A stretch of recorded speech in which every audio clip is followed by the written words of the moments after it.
ராமேஸ்வரத்தில் மீன்பிடி தடை காலத்திற்கு பின்னர் கடலுக்கு சென்றுவிட்டு திரும்பும் மீனவர்களுக்கு எதிர்பார்த்த அளவுக்கு இறால், நண்டு போன்ற மீன் வகைகள் கிடைக்காததால் கவலையடைந்தனர். ஒவ்வொரு படகுக்கும் 50,000 ரூபாய் முதல் 1 லட்சம் ரூபாய் வரை நஷ்டம் ஏற்பட்டுள்ளதாக மீனவர்கள் வேதனை தெரிவித்துள்ளனர். மீன்பிடி தடை காலத்தின் போது நாட்டு படகுகள் இயந்திரங்களை பயன்படுத்தி மீன்பிடித்ததால் மீன் இனப்பெருக்கம் பாதிக்கப்பட்டுள்ளதாக அவர்கள் குற்றம் சாட்டுகின்றனர்.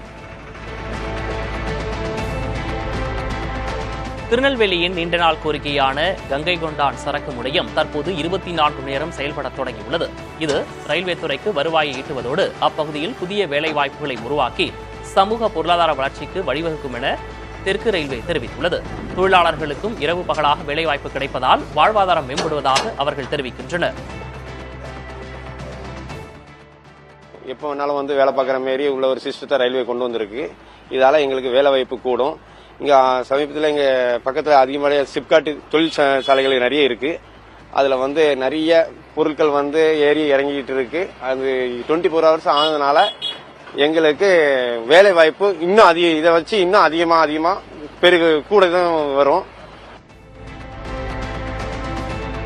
பருவம் தவறி பெய்த மழையால் மாம்பழ விவசாயிகள் ஒருபுறம் பாதிப்புக்கு உள்ளாகியிருக்கும் நிலையில் மற்றொரு புறம் புதுக்கோட்டை மாவட்டத்தைச் சேர்ந்த பலாப்பழ விவசாயிகளும் பரிதவிக்கின்றனர். வடகாடு, மாங்காடு, கீரமங்கலம், கொத்தமங்கலம், அனவயல், நெடுவாசல் உட்பட 100க்கும் மேற்பட்ட கிராமங்களில் சுமார் 5000 ஏக்கருக்கு மேல் பலா சாகுபடி நடைபெற்று வருகிறது.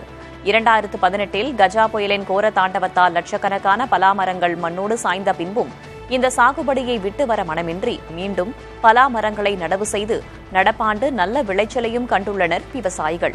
ஆனால் இதுவரை இல்லாத அளவிற்கு விலை கடுமையாக வீழ்ச்சியடைந்து 1 கிலோ பலா 5 முதல் 10 ரூபாய்க்கு மட்டுமே விற்பதால் விரக்தியின் விளிம்பில் தவிக்கின்றனர் விவசாயிகள். வாங்குற ரேட்டுக்கு விற்க முடியல. எடை போட்டு வாங்குறேன். இப்போ இன்னைக்கு பெரிய 10 ரூபான்னு வாங்குறோம். விற்க முடியல அந்த ரேட்டுக்கு. சின்னக்கு 5 ரூபான்னு வாங்குறேன்.